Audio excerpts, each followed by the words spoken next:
네, 안녕하십니까? 네, 우리 옆 사람과 이렇게 인사하면 좋겠습니다. 예수님은 반드시 오십니다. 여러분 믿으시죠? 네, 아멘.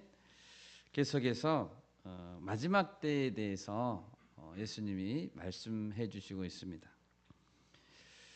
예수님께서 마태복음 24장에서 계속 이런 말씀, 마지막 때에 관한 말씀을 하시는 것은 종말이 곧 올 것이기 때문에 아무 일도 하지 말고 한 곳에 모여서 기다리고 기도만 하라고 이런 말씀을 주신 것은 아닙니다. 예수님은 성도들이 어지러운 세상 가운데서 흔들리지 말고 당신의 재림을 준비하고 있으라 라는 뜻입니다. 예수님께서 주신 사명을 잘 감당하고 있다가 그런 일이 생기게 되면 언제든지 네, 주님 여기 있습니다. 기다리고 있었습니다. 이렇게 환영하는 그런 자들이 되기를 주님 원하시는 것입니다. 긴장은 하고 있되 불안해할 필요는 없습니다. 주님이 불안해하지 말라고 이 말씀을 해주시는 겁니다. 오늘 설교 말씀의 제목은 인자가 오는 것을 보리라입니다. 마지막 때가 되면 어떤 일이 일어나게 될까요?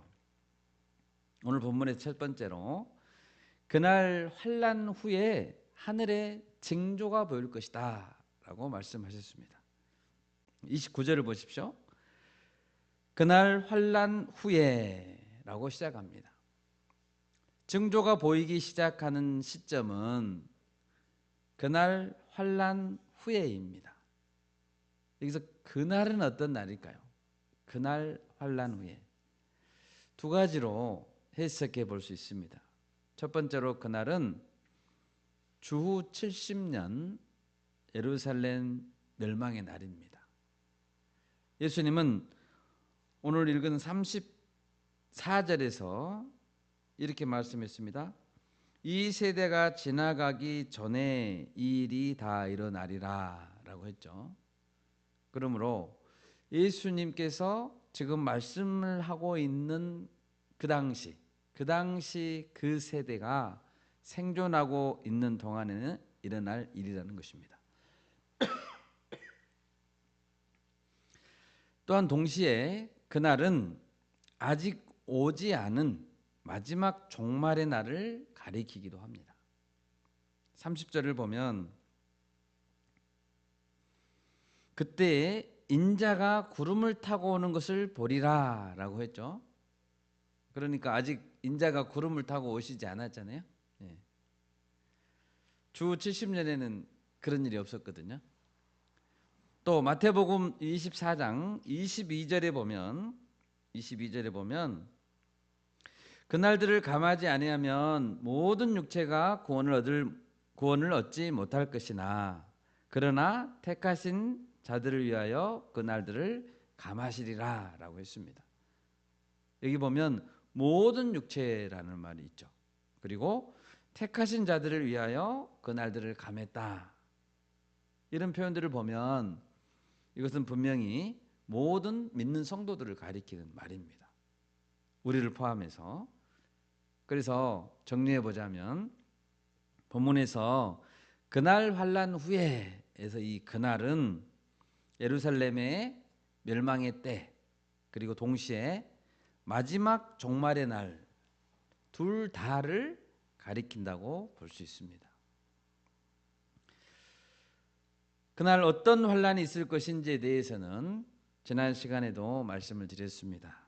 24장 21절에 보면 이는 그때 큰 환난이 있겠음이라 창세로부터 지금까지 이런 환난이 없었고 후에도 없으리라.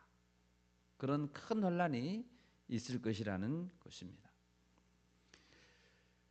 그 환난 후에 오늘 29절을 보면 즉시라고 했습니다. 그 환난 후에 즉시라는 단어를 예수님이 말씀했습니다. 즉각적으로 곧 이어 그 환난 후에 금방 이란 뜻이죠. 그러므로 큰 환란이 닥친다면 우리는 더 긴장해야 되겠죠. 왜냐하면 즉시 이제 또 전개될 일들이 있으니까 큰 환란이 있다면 우리는 더 긴장의 끈을 놓지 말아야 된다는 것입니다. 그러면 환란 후에 즉시 일어날 징조가 무엇이라고 예수님은 말씀하십니까? 한마디로 하늘이 흔들릴 것이다. 우주적인 흔들림에 대해서 말씀하고 있습니다. 29절에 보면 즉시 해가 어두워지며 달이 빛을 내지 아니하며 별들이 하늘에서 떨어지며 하늘의 권능들이 흔들리리라. 이 해가 어두워지고 달이 빛을 내지 않는다라는 것은 이사야서 13장 9절과 10절에서 예수님이 가져오신 표현입니다. 보라, 여호와의 날 곧 잔혹히 분냄과 맹렬히 노하는 날이 이르러 땅을 황폐하게 하며 그 중에서 죄인들을 멸하리니 하늘의 별들과 별 무리가 그 빛을 내지 아니하며 해가 돋아도 어두우며 달이 그 빛을 비추지 아니할 것이로다. 아멘. 또 별들이 하늘에서 떨어진다라고 예수님 말씀하셨죠. 별들이 하늘에서 떨어질 것이다. 이것은 이사야서 34장 4절에서 가져왔습니다. 하늘의 만상이 사라지고 하늘들이 두루마리같이 말리되 그 만상의 쇠자남이 포도나무 잎이 마름 같고 무화과 나무 잎이 마름 같으리라. 아멘. 이 성경책에 각주가 있는 성경책을 가지신 분들은 34장 4절에 하늘의 만상이 했을 때 이 만상이 각주에 뭐라고 되어 있습니까? 1월 성신이라고 되어 있죠. 1월 성신, 별들이죠. 그러니까 하늘의 만상이 사라진다라는 이것을 세번역 성경에서는 해와 달과 별들이 떨어져서 가루가 된다라고 번역했습니다. 마치 포도나무나 무화과 나무 잎사귀가 말랐을 때 우수수 떨어지는 것처럼 하늘의 별들이 떨어진다는 것입니다. 여러분, 하나님께서 창조하신 모든 피조 세계는 인간과 동식물뿐 아니라 하늘과 땅의 모든 물질들, 모든 별들, 온 우주를 포함하고 있습니다. 아멘. 하나님은 창조의 넷째 날에 별들을 창조했습니다. 우리 창세기 1장을 찾아볼까요? 성경의 맨 앞장 창세기 1장 14, 15절입니다. 하나님이 이르시되 하늘의 궁창에 광명체들이 있어 낮과 밤을 나뉘게 하고 그것들로 징조와 계절과 날과 해를 이루게 하라. 또 광명체들이 하늘의 궁창에 있어 땅을 비추라 하시니 그대로 되니라. 아멘. 아담이 모든 이 피조 세계의 대표였습니다. 대표. 그러므로 아담의 범죄 이후에 자연계 자체도 신음하게 되는 것입니다. 로마서 8장 22절 찾아볼까요? 피조물이 다 이제까지 함께 탄식하며 함께 고통을 겪고 있는 것을 우리가 아느니라. 피조물이 모든 자연계가 왜 탄식하며 왜 그 피조물들도 고통을 겪고 있습니까? 인간의 죄 때문입니다. 따라서 전 우주와 인간들은 같은 운명이라는 것입니다. 묶여 있습니다. 사람들에게 큰 환란이 일어나고 인간성의 어떤 변화가 일어날 때 전 우주도 큰 환란을 같이 겪는 것이죠. 전 우주에도 이와 같이 함께 큰 변화가 일어난다는 것입니다. 요한계시록 6장 찾아보겠습니다. 12절과 13, 14절까지. 내가 보니 여섯째 인을 떼실 때에 큰 지진이 나며 해가 검은 털로 짠 상복같이 검어지고 달은 온통 피같이 되며 하늘의 별들이 무화과 나무가 대풍에 흔들려 설익은 열매가 떨어지는 것 같이 땅에 떨어지며 하늘은 두루마리가 말리는 것 같이 떠나가고 각 산과 섬이 제 자리에서 옮겨지매. 이런 일들이 일어날 것이라는 뜻입니다. 방금 읽은 요한계시록 6장 12절에 보면 여섯째 인을 떼실 때에 큰 지진이 나며 그 이후로 해가, 달이, 별들이 변화되기 시작하죠. 그러니까 큰 지진들이 일어나는 것은 천체의 흔들림의 시작입니다. 여러분, 지금 우리는 마태복음 24장 예수님의 말씀을 듣고 있습니다. 예수님의 말씀입니다. 그러므로 이러한 현상을 바라보는 성도들의 시각, 그 시각은 세상 사람들의 시각과는 달라야 합니다.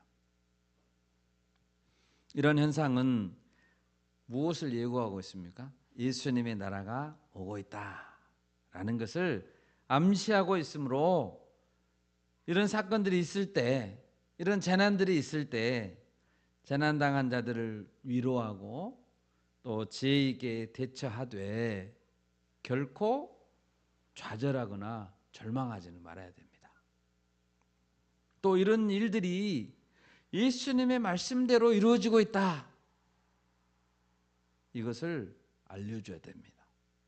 예수님 말씀을 보여주면서 지금 예수님 말씀대로 이루어지고 있어. 그러면 하늘의 별들이 흔들리는 이런 징조가 있은 후에 어떤 일이 생길까요?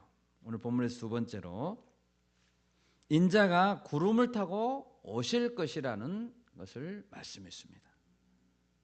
30절을 보십시오. 인자의 징조가 하늘에서 보이겠고 라고 말씀하셨습니다. 우리는 그 인자의 징조라는 이 말의 뜻이 어떤 것인지 정확히 알 수 없습니다. 인자의 오심 자체가 그 징조인지 아니면 인자가 오기 전에 또 다른 어떤 징조들이 있을 것이어서 이것을 인자의 징조라고 말씀하신지 정확히 알 수 없습니다. 그렇지만 확실한 것은 인자가 오신다는 것이죠. 아멘? 인자가 오신다는 것입니다. 그때에 인자가 오실 때에 땅의 모든 족속들이 통곡한다고 했습니다. 통곡하는 이유는 자신들에게 닥칠 심판에 대한 두려움 때문입니다. 베드로후서 3장 3절에서 말씀한 것처럼 그때에 조롱하는 자들이 있을 것이라고 했죠. 주의 강림하심이 어디 있느냐 하면서 조롱하는 자들이 있다고 했습니다. 또 심판의 경고를 농담으로 알고 무시하던 자들, 예수님을 끝까지 믿지 않는 자들이 있을 텐데 그들은 반드시 통곡할 것입니다. 그러나 그때는 통곡에도 늦습니다. 왜요? 인자가 오셔버렸기 때문에 늦은 거죠. 그때가 되면 예수님의 인자의 재림으로 인해서 기뻐 찬송하는 자들과 통곡하는 자들로 확실하게 나눠질 것입니다. 우리 요한계시록 21장 6절에서 8절을 찾아보겠습니다. 또 내게 말씀하시되 이루었도다. 나는 알파와 오메가요 처음과 마지막이라. 내가 생명수 샘물을 목마른 자에게 값없이 주리니 이기는 자는 이것들을 상속으로 받으리라. 나는 그의 하나님이 되고 그는 내 아들이 되리라. 그러나 두려워하는 자들과 믿지 아니하는 자들과 흉악한 자들과 살인자들과 음행하는 자들과 점술가들과 우상숭배자들과 거짓말하는 모든 자들은 불과 유황으로 타는 못에 던져지리니 이것이 둘째 사망이라. 아멘.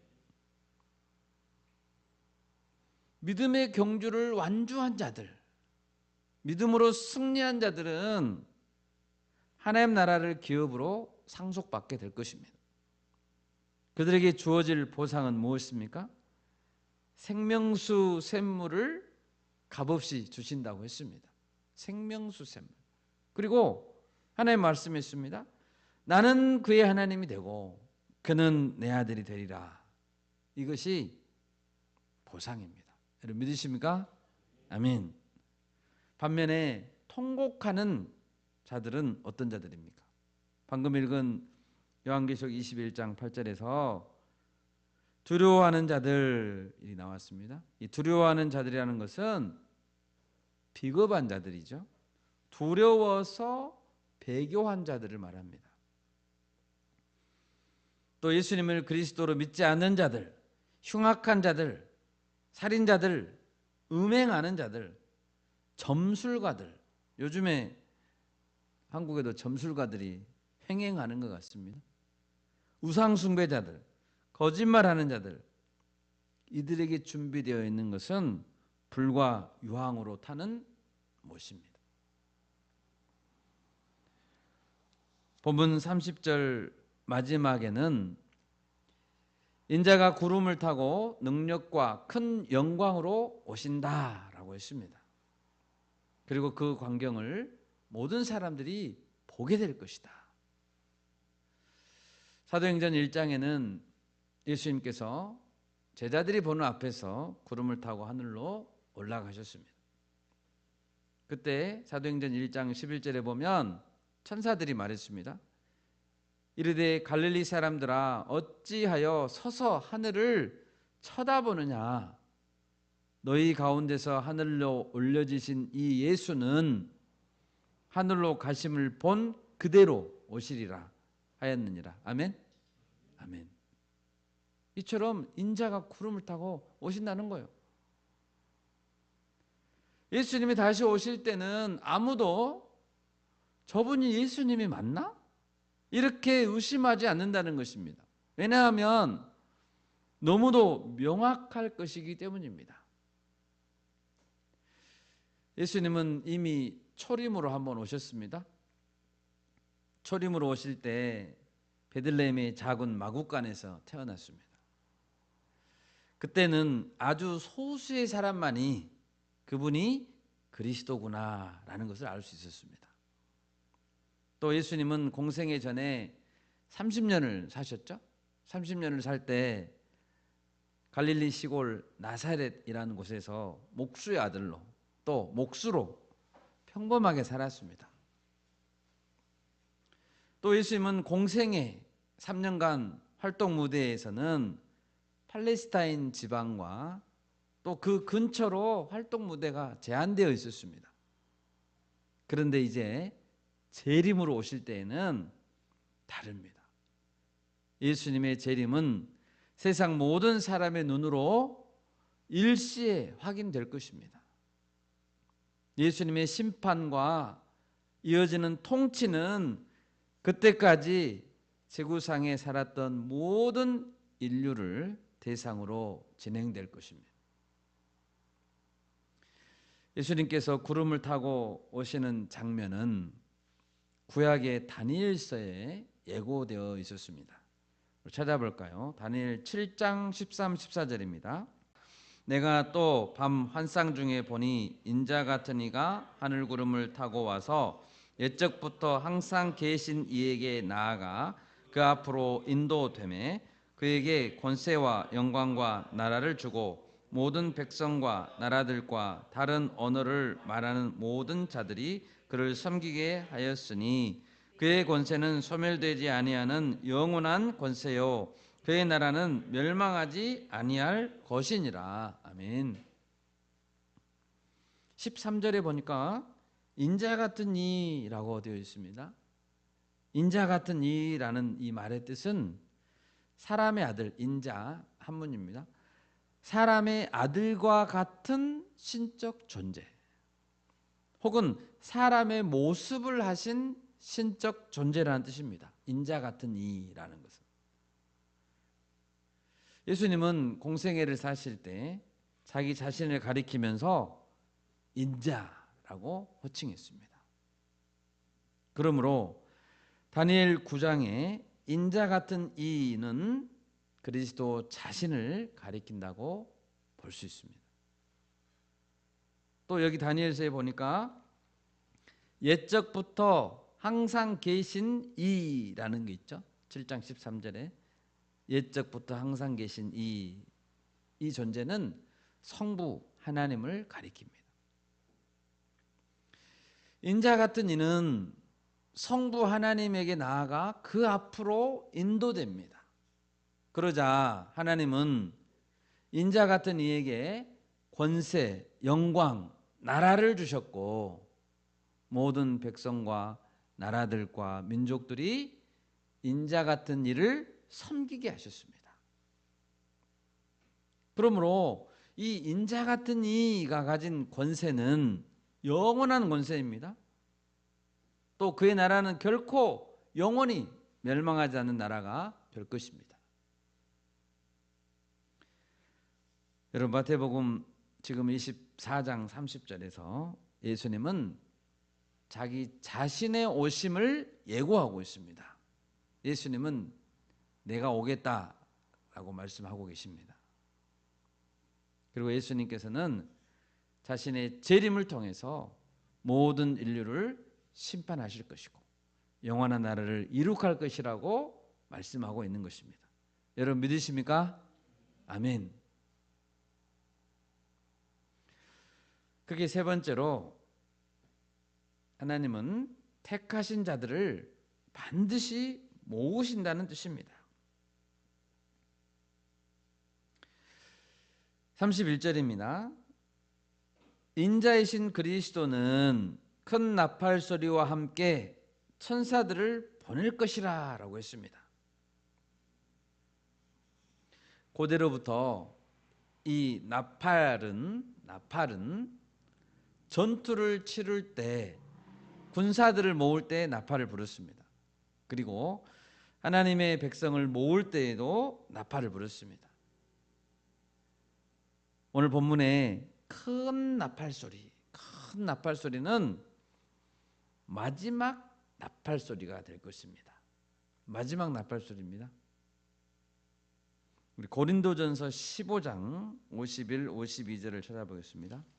보라, 내가 너희에게 비밀을 말하노니 우리가 다 잠잘 것이 아니요 마지막 나팔에 순식간에 호련히 다 변화되리니 나팔 소리가 나매 죽은 자들이 썩지 아니할 것으로 다시 살아나고 우리도 변화되리라. 아멘.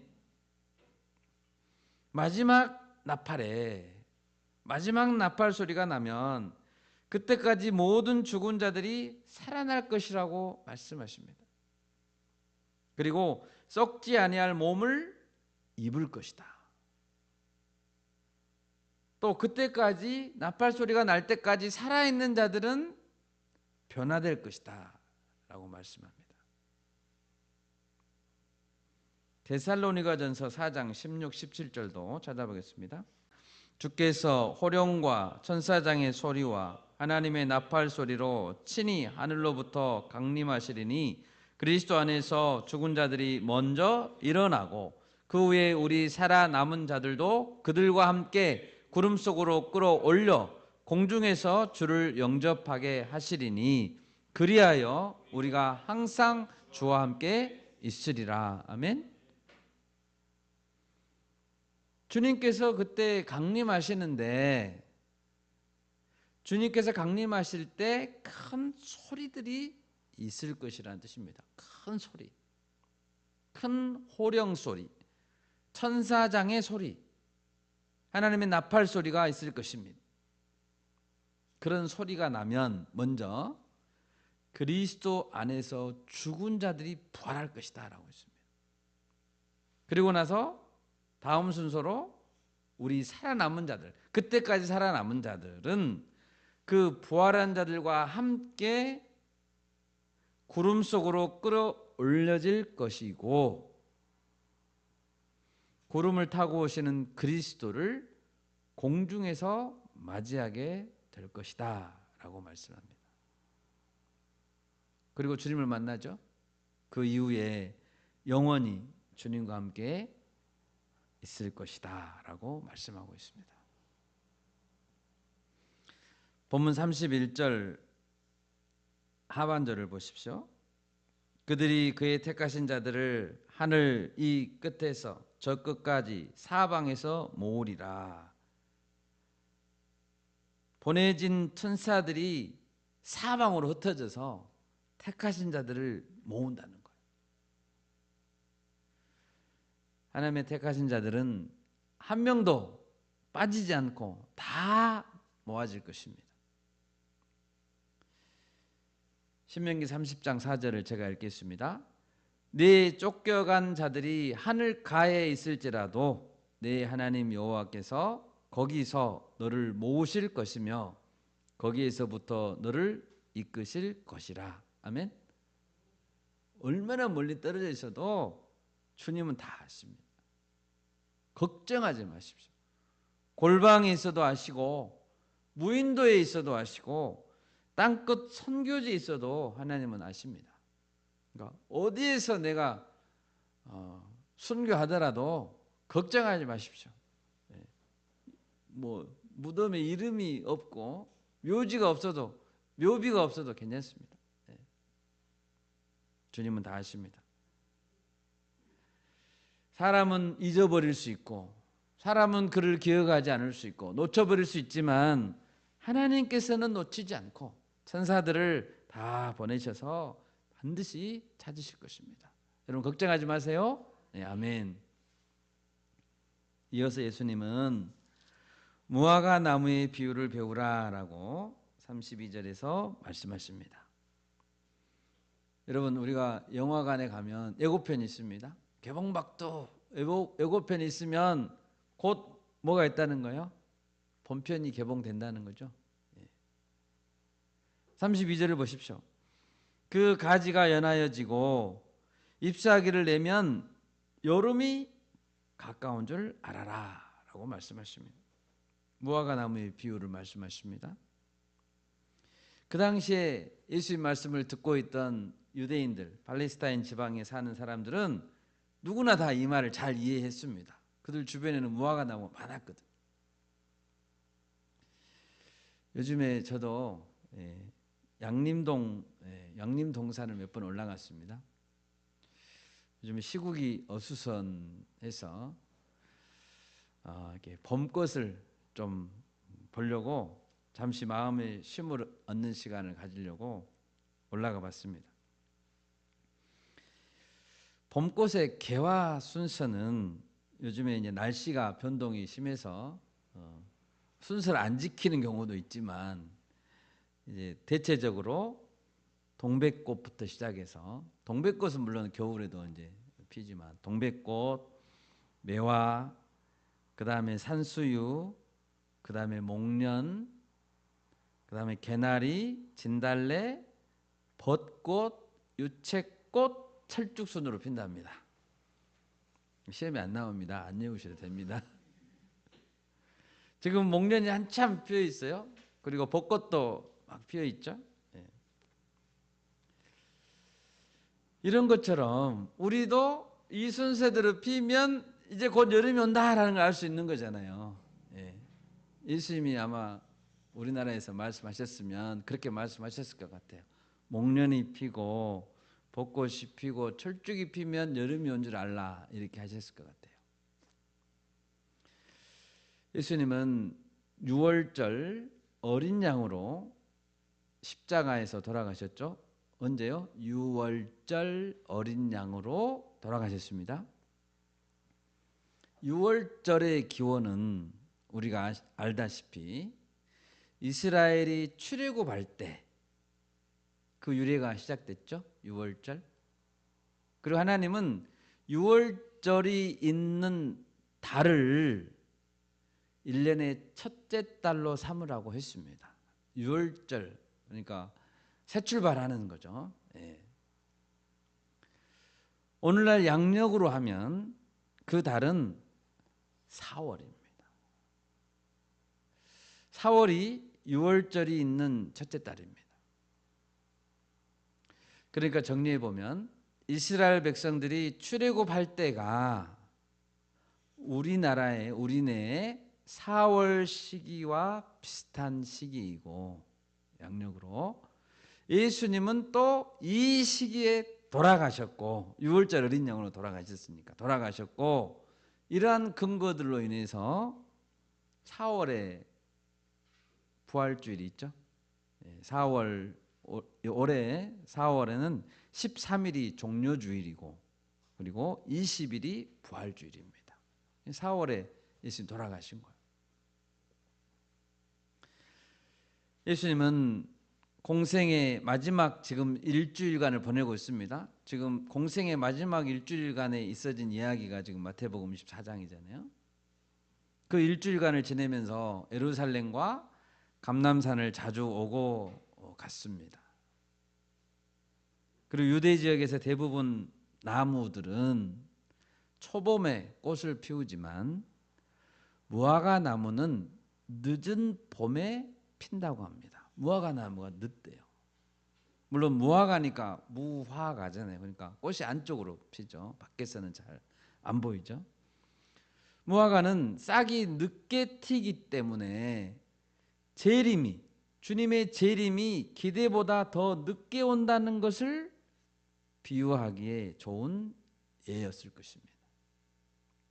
늦은 봄, 여름철이 가까워지면 무화과 나무는 그동안에 말랐던 가지가 수액이 올라와서 연해지고, 가지가 연해지고, 그리고 연한 잎이 나오기 시작한다고 합니다. 그러면 어떤 계절이 온다는 거예요? 곧 여름이 온다는 거예요. 무화과 나무 가지가 부들부들 연해지고 잎사귀가 나오기 시작하면 이제 여름이 오겠구나 아는 거예요. 마치 이런 것처럼 주님의 재림의 징조가 나타나면 주님이 오신다는 거예요. 이것을 기억하라는 것입니다. 우리 주변에 목련이 피고 벚꽃이 피고 철쭉이 피면 이제 여름이 가까이 왔음을 알라라는 것과 똑같습니다. 마태복음 24장에서 예수님께서 말씀하셨던 여러 징조들이 있습니다. 그 모든 일들이 일어나게 되면 예루살렘의 멸망이 얼마 남지 않았다라는 것을 알아야 된다는 것이고, 또 우리에게는 주님의 재림이 가까이 왔다는 것을 알아라라는 뜻입니다. 이와 같이 너희도 이 모든 일을 보거든 인자가 가까이 곧 문 앞에 이른 줄을 알라. 문 앞에까지 왔다는 거예요. 또한 예수님은 34절 이하에서 하나님의 말씀, 예수의 말씀은 한 채 오차도 없이 성취될 것이다 라고 말씀하고 있습니다. 예수님께서 예고하신 일은 반드시 다 성취됩니다. 아멘. 천지는 없어질지라도 예수님의 말씀은 하나도 없어지지 않고 다 이루어질 것입니다. 우리 눈으로 보이는 이 하늘과 땅, 천지는 없어질 거예요. 그리고 새 하늘과 새 땅이 내려올 것입니다. 요한계시록 21장 마지막으로 한번 찾아보겠습니다. 요한계시록 21장 1, 2절, 요한계시록 21장 1, 2절 우리 같이 읽겠습니다. 또 내가 새 하늘과 새 땅을 보니 처음 하늘과 처음 땅이 없어졌고 바다도 다시 있지 않더라. 또 내가 보매 거룩한 성 새 예루살렘이 하나님께로부터 하늘에서 내려오니 그 준비한 것이 신부가 남편을 위하여 단장한 것 같더라. 아멘. 천지는 없어진다고 했습니다. 처음 하늘과 처음 땅, 지금 눈에 보이는 것은 없어집니다. 그리고 새 하늘과 새 땅이 있다는 것이죠. 천지가 없어진다고 한들 예수님의 말씀은 영원할 것입니다. 우리 몸은 얼마나 약합니까? 우리 몸은 병들고 죽고 또 인류 역사상 그렇게 강성했던 제국들도 무너지고 정부도 무너지고 권력도 부유함도 인간의 사랑도 모두 영원하지 않습니다. 하지만 하나님의 말씀은 영원합니다. 아멘. 여러분, 영원하지 않는 것들에 우리의 소망을 걸지 맙시다. 아멘. 예수님의 말씀, 예수님의 사랑은 결코 변하지 않습니다. 예수님의 말씀이 우리의 소망인 줄 믿습니다. 이제 말씀을 맺겠습니다. 예수님은 계속해서 마지막 때의 징조에 대해서, 그리고 예수님 자신의 재림에 대해서 예고하고 계십니다. 예수님은 반드시 다시 오십니다. 우리가 예수님의 말씀을 늘 기억하고 또 예수님을 더 가까이 하고 마지막 때를 승리할 수 있기를 간절히 소망합니다. 아멘. 제가 기도하겠습니다.